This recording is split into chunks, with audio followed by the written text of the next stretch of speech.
Hello, ഇന്നൊരു special day ആണ്. ഞാനും എൻ്റെ കുഞ്ഞുമണി ഡൽഹിക്ക് പുറപ്പെടുകയാണ് കേരളത്തിൽ നിന്ന്. കുഞ്ഞിൻ്റെ ആദ്യത്തെ ഫ്ലൈറ്റും കൂടിയാണ്. അപ്പോൾ ഞങ്ങളെ കൊണ്ടുവിടാനായിട്ട് സിസ്റ്ററും ഫാമിലിയും അതുപോലെ എൻ്റെ അമ്മയും വന്നിട്ടുണ്ടായിരുന്നു. അങ്ങനെ നമ്മൾ എയർപോർട്ടിനുള്ളിൽ കയറി ചെക്ക് ഇൻ ചെയ്തു. പിന്നെ ആദ്യമായിട്ടാണ് ഫ്ലൈറ്റ് നേരിട്ട് കാണുന്നത്. അപ്പോൾ അവളത് നോക്കിക്കൊണ്ടിരിക്കുകയായിരുന്നു. അങ്ങനെ നമ്മൾ ഫ്ലൈറ്റിൽ കയറി 3 മണിക്കൂർ എങ്ങനെ കഴിയുമെന്ന് ഞാൻ വിചാരിച്ചു. പക്ഷേ അവൾക്ക് കുറച്ച് ടോയ്സൊക്കെ ആയിട്ടാണ് ഞാൻ പോയത്. അവൾ കുറേ നേരം കളിച്ചു. പിന്നെ അടുത്തിരിക്കുന്നവർക്ക് ഭയങ്കര കംഫർട്ടബിളായിട്ട് നമ്മുടെ അടുത്ത് സംസാരിക്കുന്നുണ്ടായിരുന്നു, കുഞ്ഞിനെ കളിപ്പിക്കുന്നുണ്ടായിരുന്നു. അവളും കംഫർട്ടബിളായിരുന്നു. പിന്നെ ലാൻഡിങ്ങിൻ്റെ സമയത്ത് ചെറുതായിട്ടൊരു എയർ പ്രഷർ വന്നിരുന്നു. ചെറുതായിട്ട് കരഞ്ഞുവെങ്കിലും അവളത് മാനേജ് ചെയ്തു. ഫ്ലൈറ്റിനുള്ളിൽ കയറിയപ്പോൾ തന്നെ ഞാൻ ക്രൂവിൻ്റെ അടുത്ത് റിക്വസ്റ്റ് ചെയ്തിട്ടുണ്ടായിരുന്നു എനിക്ക് ഫസ്റ്റ് ടൈം ട്രാവലിംഗ് സർട്ടിഫിക്കറ്റ് എൻ്റെ കുഞ്ഞിന് വേണമെന്നുള്ളത്. അപ്പോൾ അവർ ഓക്കെ പറഞ്ഞു. അവർ നമുക്ക് സർട്ടിഫിക്കറ്റും ഇറങ്ങാൻ നേരത്തെ തന്നിട്ടുണ്ടായിരുന്നു.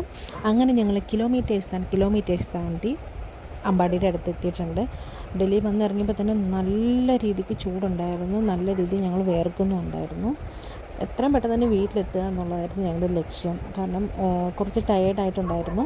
കുറച്ച് മാസങ്ങൾക്ക് ശേഷമാണ് ഞങ്ങൾ ഒരുമിച്ച് കാണുന്നത്. ഞങ്ങളെല്ലാവരും ഹാപ്പിയായിരുന്നു. ഇനി അടുത്തൊരു വീഡിയോ ആയിട്ട് വീണ്ടും കാണാം. ബൈ.